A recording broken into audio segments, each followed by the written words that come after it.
Hello, ಎಲ್ರಿಗೂ ನಮಸ್ಕಾರ. ಇವತ್ತು ಒಂದು ವರ್ಕ್ ಬ್ಲೌಸ್ ಯಾವ ರೀತಿ ಕಟ್ ಮಾಡಬೇಕು ಅಂತ ತೋರಿಸ್ತಾ ಇದ್ದೀನಿ.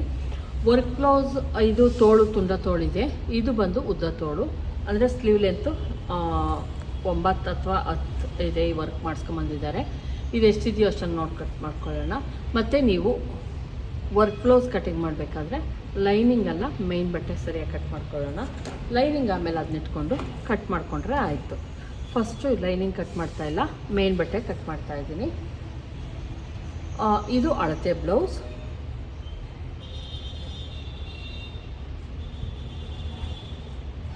ಈಗ ಇದು ನನ್ನ ಸ್ಟೂಡೆಂಟ್ ಸ್ಟಿಚ್ ಮಾಡಿದ್ದು ಫ್ರೆಂಡ್ಸ್. ಈಗ ಕಟಿಂಗು ಅಷ್ಟೇನೆ. ನಾನು ಯೂಟ್ಯೂಬ್ಗೆ ಅವಳದು ಒಂದು 3 ರಿಂದ 4 ಕಟಿಂಗ್ ಇದನ್ನು ಮಾಡಿಸ್ಕೊಂಬಂದಿದ್ದಾಳೆ ವರ್ಕು. ನಾನು ಒಂದು ಕಟ್ ಮಾಡಿ, ಇದು ಪರ್ಫೆಕ್ಟಾಗಿ ಆಗುತ್ತೆ ಅವಳಿಗೆ. ಕಟಿಂಗ್ ನಾನು ಮಾಡಿಕೊಟ್ಟಿದ್ದೆ, ಸ್ಟಿಚಿಂಗ್ ಅವಳು ಮಾಡಿದ್ಲು ಕ್ಲೀನಾಗಿ. ಎಲ್ಲೂ ಕೂಡ ಒಂದು ಸ್ವಲ್ಪ ಅವಳು ವೇರ್ ಮಾಡಿದಾಗ ತುಂಬ ಚೆನ್ನಾಗಿ ಬರುತ್ತೆ. ಇದೇ ಅಳತೆಗೆ ಈಗ ಅವಳು ಕಟಿಂಗ್ ಮಾಡಿಸ್ಕೊತಾ ಇದ್ದಾಳೆ. ಅವು ತೋಳು ಒಂದು ಮಾತ್ರ ಉದ್ದ ತೋಳು, ಅಷ್ಟು ಬಿಟ್ಟರೆ ಮಿಕ್ಕಿದ್ದೆಲ್ಲ ಸೇಮ್ ಇರುತ್ತೆ, ಯಾವುದೇ ಚೇಂಜಸ್ ಇರೋಲ್ಲ.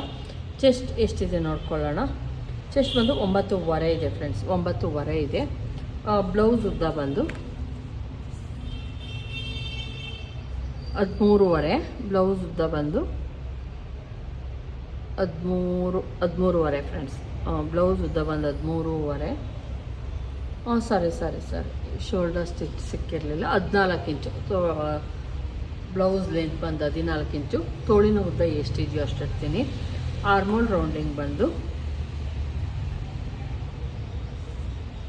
ನೋಡಿ 7.5 ಇದೆ, 7.5 ಇದೆ ಇದು.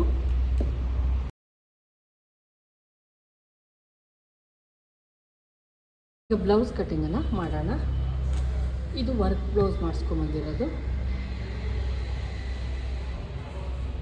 ಬ್ಲೌಸಿನ ಉದ್ದ ಬಂದು 14 ಇಂಚ್ ಬೇಕು ನೋಡಿ. ಇದು ವರ್ಕ್ ಮಾಡಿಸ್ಕೊಂಬಂದಿದ್ದಾರೆ. ಇದು ಬಂದು ಸ್ವಾತಿ ಎಲ್ಲ ಮಾಡಿದ್ದು, ಬೇರೆಯವ್ರ ಹತ್ರ ಮಾಡಿಸಿದ್ದು. 450 ರೂಪಾಯಿ ತೆಗೆದುಕೊಂಡ್ರಂತೆ ಇದಕ್ಕೆ.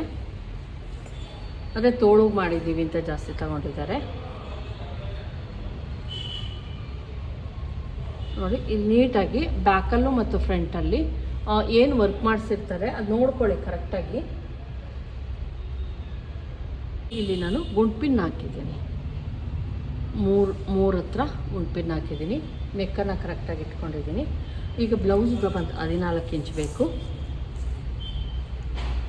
ನೋಡಿ, 14 ಇಂಚು. ಇಲ್ಲಿ ನಾವು ಏನು ರೆಡಿ ಇರುತ್ತೋ ಅಲ್ಲಿ 1/2 ಇಂಚ್ ಮೇಲ್ಗಡೆಗೆ ಮಾಡ್ಕೊಳ್ಳಿ. ಯಾಕಂದರೆ ನಮ್ಮ ಸ್ಟಿಚಿಂಗಿಗೆ ಏನ್ಬಿಟ್ಟು ಅದನ್ನು ಕೌಂಟ್ ಮಾಡಿಕೊಂಡು 1 ಇಂಚ್ ಎಕ್ಸ್ಟ್ರಾ ತೊಗೊಬೇಕಾಗುತ್ತೆ. 15 ಇಂಚು ಅಂದರೆ ಟೋಟಲಾಗಿ ನಾವು ಬೇಕಾಗಿರೋದು 14 ರೆಡಿ, 15ಕ್ಕೆ ನಾವು ಇಟ್ಕೊಬೇಕಾಗತ್ತೆ.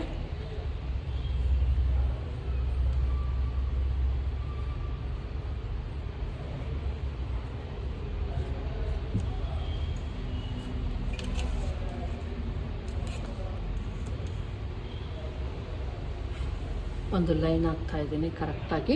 1 ಇಂಚ್ ಎಕ್ಸ್ಟ್ರಾ ತೆಗೆದುಕೊಂಡಿದ್ದೀನಿ ಬ್ಲೌಸ್ ಉದ್ದಕ್ಕಿಂತ. ಶೋಲ್ಡರ್ ಬಂದು ಏನು ರೆಡಿ ಇದೆಯೋ ಅದರಲ್ಲಿ ಇದಕ್ಕೆ 1/2 ಇಂಚ್ ಮಾತ್ರ, 2.25 ಇದೆ, 1/2 ಇಂಚ್ ಮಾತ್ರ ಸೇರಿಸ್ತಾ ಇದ್ದೀನಿ. ಯಾಕಂದರೆ ನೆಕ್ ಆಲ್ರೆಡಿ ರೆಡಿ ಇರೋದ್ರಿಂದ 2.25 ರೆಡಿ ಬೇಕು. ಆಮೇಲೆ 1/2 ಇಂಚ್ ಸೇರಿಸ್ಕೊಳ್ಳಿ. ಅಂದರೆ ಇದು ಬಂದು ಇಷ್ಟು ರೆಡಿ ಸಿಗುತ್ತೆ, ಇದು ಬಂದು ಸ್ಟಿಚಿಂಗಿಗೆ ಹೋಗುತ್ತೆ. ಹಂಗಾಗಿ ಮತ್ತು ಇಲ್ಲೂ ಕೂಡ ಒಂದು ಲೈನ್ ಹಾಕ್ಕೊಳ್ಳಿ, ಉದ್ದಕ್ಕೆ ಒಂದು ಲೈನ್. ಮತ್ತು ಶೋಲ್ಡರ್ ಏನಿರುತ್ತೋ ಅದು, ಇದು ಶೋಲ್ಡರ್ ಡೌನಿಂಗ್, ಅಂದರೆ ನಾವು ತೋಳು ಕಟಿಂಗ್ ಮಾಡೋದಕ್ಕೆ ಡೌನಿಂಗ್ ಎಷ್ಟೈತೆ ಅಂತ ನೋಡ್ಕೊಳ್ಳೋಣ. ನಾನು 6 ಇಂಚಸ್ ತೆಗೆದುಕೊಂಡಿದ್ದೆ ಫ್ರೆಂಡ್ಸ್ ನೋಡಿ. 6 ಇಂಚಸ್ ನಾನು ಕಟಿಂಗ್ ಮಾಡೋದ್ರಿಂದ ಗೊತ್ತಲ್ವ, 6 ಇಂಚಸ್ಸನ್ನು ತೆಗೆದುಕೊಂಡಿದ್ದೆ. ಇಲ್ಲೂ ಕೂಡ ನಾನು 6 ಇಂಚಸ್ಗೆ ಒಂದು ಮಾರ್ಕನ್ನು ಹಾಕ್ಕೊತಾ ಇದ್ದೀನಿ. ನೀಟಾಗೊಂದು ಮಾರ್ಕ್ ಹಾಕ್ಕೊಳ್ಳಿ. ಚೆಸ್ಟ್ ಬಂದು ನೋಡೋಣ 9.25 ನಾನು 1/2 ಇಂಚ್ ಕಡಿಮೆ ಮಾಡ್ತಾಯಿದ್ದೀನಿ, 9 ಇಂಚ್ಗೆ ಇಟ್ಕೊತಾ ಇದ್ದೀನಿ. ಪ್ಲಸ್ 2 ಇಂಚು ಮಾರ್ಜಿನ್ಗೋಸ್ಕರ. ಇಲ್ಲಿಂದ 1/4 ಇಂಚ್ಗೆ ಒಂದು ಮಾರ್ಕನ್ನು ಹಾಕ್ಕೊತಾ ಇದ್ದೀನಿ.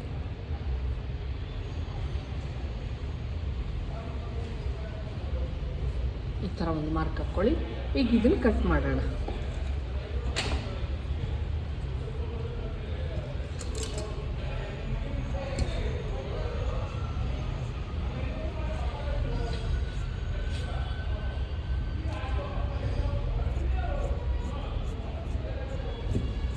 ನಾನಿಲ್ಲಿ ಡಾಟ್ ಪಾಯಿಂಟ್ಗೆ ಏನು ಕಟಿಂಗ್ ಮಾಡಿಲ್ಲ, ಯಾಕಂದರೆ ಇದು ಬಂದು ಮೇನ್ ಬಟ್ಟೆ, ಹಂಗಾಗಿ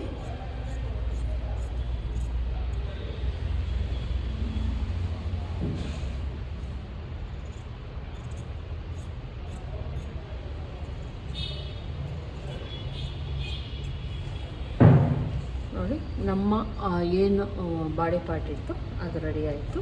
ಇಲ್ಲಿ ಒಂದು 1/4 ಇಂಚಷ್ಟು ಸ್ಲೋಪ್ ಕೊಟ್ಕೊಳ್ಳಿ ಈ ಪಾರ್ಟಲ್ಲಿ ಮಾತ್ರ. ಈಗ ಇದು ರೆಡಿ ಆಯಿತು ನೋಡಿ. ಎರಡೂ ಸೈಡಲ್ಲಿ ಕ್ಲೀನಾಗಿ ಗುಂಟನ್ನು ಹಾಕ್ಕೊಂಡು ಕಟಿಂಗ್ ಮಾಡ್ಕೊಂಡಿದ್ದೀನಿ. ಈಗ ಸ್ಲೀವ್ ಕಟಿಂಗ್ ಮಾಡೋಣ. ಸ್ಲೀವ್ ಅಷ್ಟೇ ನೀಟಾಗಿ ಇಟ್ಕೊಳ್ಳಿ ಹಿಂಗೆ ಎರಡೂ.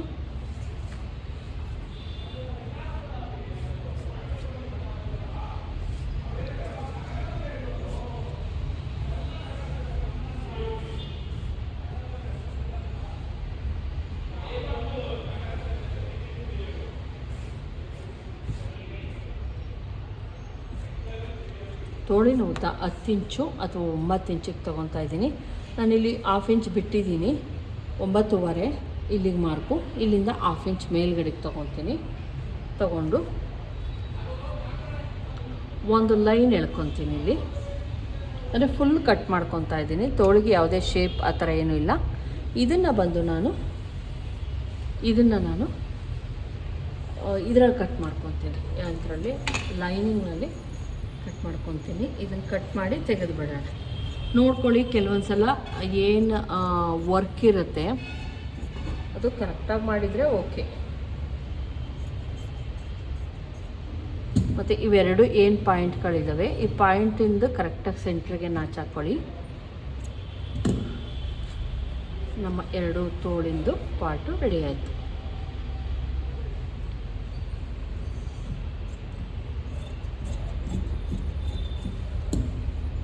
ತೋಳು ರೆಡಿ ಆಯಿತು. ಈಗ ಫ್ರಂಟ್ ಪಾರ್ಟಿಗೆ ಏನು ಮಾಡಬೇಕು, ಓಪನ್ನೇ ಇರುತ್ತೆ, ಹಿಂಗೆ ನೀಟಾಗಿ ಇಟ್ಕೊಳ್ಳಿ.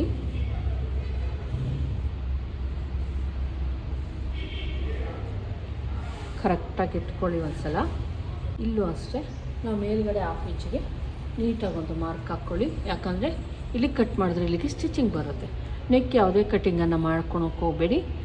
ಯಾಕಂದರೆ ಲೈನಿಂಗಲ್ಲೂ ಕಟ್ ಮಾಡಬೇಡಿ, ಮೇನಲ್ಲೂ ಕಟ್ ಮಾಡಬೇಡಿ. ಯಾಕಂದರೆ ಎಡ್ಜಿಗೆ ನಾವು ಒಂದು ಸೈಡಲ್ಲಿ ಫುಟ್ ಹಾಕ್ಕೊಂಡು ನೀಟಾಗಿ ಸ್ಟಿಚ್ ಹಾಕ್ಕೊಬೋದು. ಇಲ್ಲಿ ಬಂದು ಚೆಸ್ಟನ್ನು ತೆಗೆದುಕೊಳ್ಳೋಣ. ಎಡ್ಜಿಂದ 9.5 ಇರೋದು ಅವ್ರದ್ದು. 9.5 ನಾನು 1/2 ಇಂಚ್ ಸೇರಿಸ್ಕೊಂಡು 10 ಇಂಚ್ಗೆ ತೊಗೊತಾ ಇದ್ದೀನಿ, ಪ್ಲಸ್ 2 ಇಂಚು ಮಾರ್ಜಿನ್ಗೋಸ್ಕರ.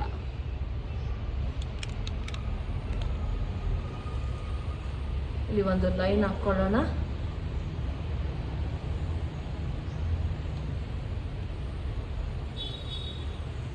ಇಲ್ಲೂ ಕೂಡ ಲೈನ್ ಹಾಕ್ಕೊಳ್ಳೋಣ.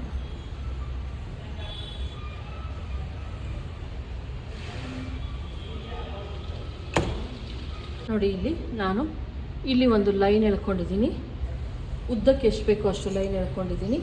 ಅಲ್ಲಿಂದ ಬಂದು 2.5 ನಮಗೆ ರೆಡಿ ಬೇಕು. 1/2 ಇಂಚ್ ಸೇರಿಸ್ಕೊಂಡಿದ್ದೀನಿ. 3 ಇಂಚ್ಗೆ ಒಂದು ಮಾರ್ಕ್ ಹಾಕ್ಕೊಂಡಿದ್ದೀನಿ. ಇಲ್ಲೂ ಕೂಡ 6 ಇಂಚ್ಗೆ ನಾವೇನು ಮಾಡೋಣ ನೋಡಿ, 6 ಇಂಚು ಅಥವಾ 6.25 ನಾವು 6 ಇಂಚ್ವರೆಗೆ ತೆಗೆದುಕೊಳ್ಳೋಣ. ಅದನ್ನು ಒಂದು ಲೈನ್ ಹಾಕ್ಕೊತಾ ಇದ್ದೀನಿ.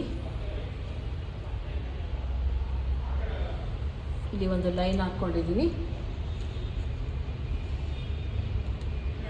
ಇದು ಬಂದು ರಿಯಲ್ ಆಗಿ ನಮಗೆ ಎಷ್ಟು ಚೆಸ್ಟ್ ಬೇಕಾಗಿರೋದು. ಇದು ಬಂದು ಮಾರ್ಜಿನ್ಗೋಸ್ಕರ. ಇದಾಯಿತು. ಈಗ ಇಷ್ಟಾದಮೇಲೆ ಇದನ್ನು ಒಂದು ಬಾಕ್ಸ್ ಮಾಡ್ಕೊಂಡಿದ್ದೀವಲ್ಲ, ಇಲ್ಲಿಂದ 3/4 ಇಂಚ್ಗೆ ಒಂದು ಮಾರ್ಕನ್ನು ಹಾಕ್ಕೊತಾ ಇದ್ದೀನಿ.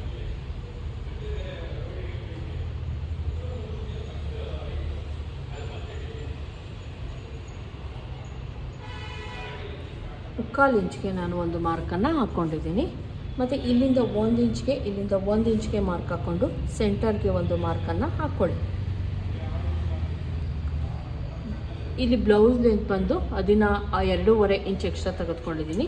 ಟೋಟಲಾಗಿ 14 ಇಂಚ್ ಬೇಕಾಗಿತ್ತು. 16ವರೆಗೆ ನಾನಿಲ್ಲಿ ಮಾರ್ಕನ್ನು ಹಾಕ್ಕೊಂಡಿದ್ದೀನಿ. ನೋಡಿ, ಟೋಟಲಾಗಿ 16ವರೆಗೆ ನಾನು ತೆಗೆದುಕೊಂಡಿದ್ದೀನಿ ಒಂದು ಲೈನು. ಇಲ್ಲಿಂದ ಬೆಡ್ ಪಟ್ಟಿ ಬಂದು 3.5 ಅಥವಾ 4 ಇಂಚಸ್ವರೆಗೂ ನೀವು ತೊಗೊಬೋದು. ನಾನು ಇಲ್ಲಿ 3.5ಗೆ ನಾನು ಮಾರ್ಕನ್ನು ಹಾಕ್ಕೊತಾ ಇದ್ದೀನಿ. ಇದು ಬಂದು ಬೆಡ್ ಪಟ್ಟಿ. ಇದು ಬೆಡ್ ಪಟ್ಟಿ ಮಾರ್ಕಿಂಗ್ ಆಯಿತು. ಇಲ್ಲಿಂದ 3 ಇಂಚ್ಗೆ ಅಥವಾ 2.25ಗೆ ನಾವೊಂದು ಮಾರ್ಕನ್ನು ಹಾಕ್ಕೊಳ್ಳೋಣ. 2.25ಗೆ ಹಾಕ್ಕೊತಾ ಇದ್ದೀನಿ. 3 ಇಂಚು ಇದಕ್ಕೆ. ಇದು ಬಂದು ನಮ್ಮ ಡಾಟ್ ಹಿಡಿಯೋದಕ್ಕೆ. ಈ ಮಧ್ಯದಿಂದ ನಾವೇನು ಮಾಡಬೇಕಾಗುತ್ತೆ, ಒಂದು 3.5 ಇಂಚ್ವರೆಗೂ ನಾವೇನು ಮಾಡೋಣ,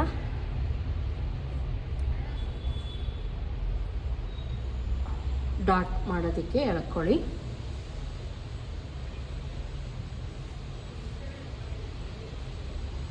ಈಗ ಇಲ್ಲಿಂದ 1/2 ಇಂಚ್ ಒಂದು ಮಾರ್ಕಿಂಗ್, ಈ ಕಡೆಯಿಂದ 1/2 ಇಂಚ್ ಒಂದು ಮಾರ್ಕನ್ನು ಹಾಕ್ಕೊಳ್ಳಿ. ಇಲ್ಲಿ ಮತ್ತೆ ಏನು ಮಾಡಬೇಕು, 1 ಪಾಯಿಂಟಷ್ಟು ಎಕ್ಸ್ಟ್ರಾ ಬರುತ್ತದು, ಮತ್ತು ಇಲ್ಲಿ ಸ್ವಲ್ಪ ಡೌನಿಂಗನ್ನು ತೆಕ್ಕೊಳ್ಳಿ.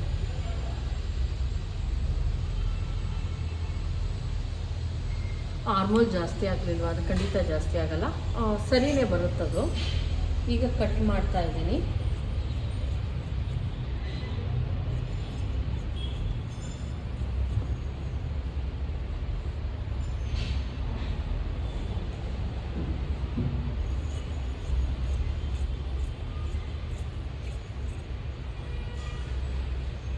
ಸ್ವಲ್ಪ ಮಾರ್ಕಿಂಗಿಂದ ಒಂದು ಪಾಯಿಂಟು ಕೆಳಗಡೆ ಕಟಿಂಗ್ ಮಾಡ್ಕೊತಾ ಇದ್ದೀನಿ.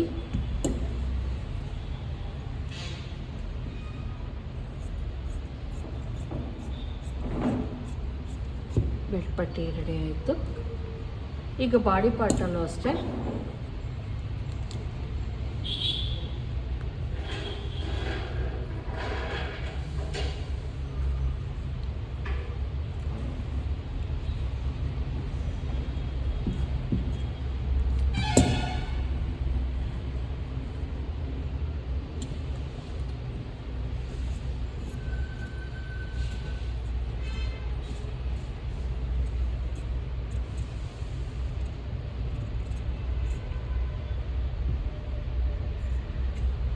ಹಿಂಗೆ ಕಟ್ ಮಾಡೋದಲ್ಲ, ನೀವು ಮಾರ್ಕಿಂಗ್ ಏನಿರುತ್ತೆ ಅದು ಕರೆಕ್ಟಾಗಿ ಅಲ್ಲಿಗೆ ನೀವು ತಗೊಂಡೋಗಿ ಅಲ್ಲಿ ಕೂರಿಸ್ಬೇಕಾಗತ್ತೆ.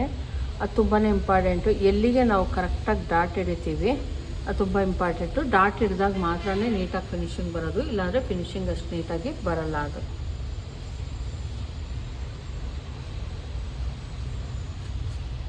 ನೋಡಿ, ನೀಟಾಗಿ ಆರ್ಮೋಲು ನೀಟಾಗಿ ಬರ್ತಾಯಿದೆ. ಈಗ ಇದಿಷ್ಟೇ ಇರುತ್ತೆ ಫ್ರೆಂಡ್ಸ್, ಏನೂ ಚೇಂಜಸ್ ಇರಲ್ಲ. ಇದು ನೋಡಿ ಬೆಲ್ಟ್ ಪಟ್ಟಿ. ಲೈನಿಂಗ್ ಏನು ಕಟ್ಟೆ ಮಾಡ್ಕೊಂಡು ಹೋಗ್ಬಿಡಿ, ಇದನ್ನು ಡೋರಿಗೆ ಯೂಸ್ ಮಾಡ್ಕೊಳ್ಳೋಣ. ಇದು ತೋಳು, ನಾವು ಯಾವುದಕ್ಕೂ ಕೂಡ ಬಟ್ಟೆಯನ್ನು ಅಟ್ಯಾಚ್ ಮಾಡೋವಷ್ಟು ಇಲ್ಲ. ಇದು ಬ್ಯಾಕ್ ಪಾರ್ಟ್, ಇದರಲ್ಲಿ ನಾವು ಡೋರಿಗೆ ಯೂಸ್ ಮಾಡ್ಕೊಬೋದು, ಅಥವಾ ಬೆಲ್ಗೆ, ಸಿಂಗಲ್ ಪಟ್ಟಿ, ಡಬಲ್ ಪಟ್ಟಿಗೆಲ್ಲ ಇದು ಯೂಸ್ ಆಗುತ್ತೆ. ನಾವು ತೋಳಿಗೆ ಯಾವುದೇ ಬಟ್ಟೆಯನ್ನು ಅಟ್ಯಾಚ್ ಮಾಡೋವಷ್ಟು ಇಲ್ಲ. ನೋಡಿದ್ರಲ್ವ ಫ್ರೆಂಡ್ಸ್ ಯಾವ ರೀತಿ ವರ್ಕ್ ಬ್ಲೌಸ್ ಕೊಟ್ಟಾಗ ಕಟಿಂಗ್ ಮಾಡಬೇಕು ಅಂತ. ಈ ವಿಡಿಯೋ ಇಷ್ಟ ಆಗಿದ್ರೆ ಲೈಕ್ ಮಾಡೋದನ್ನು ಮರಿಬೇಡಿ. ದಯವಿಟ್ಟು ಸಬ್ಸ್ಕ್ರೈಬ್ ಮಾಡ್ಕೊಂಡು ನೋಡಿ, ಇಷ್ಟ ಲೈಕ್ ಮಾಡಿ. Thank you friends.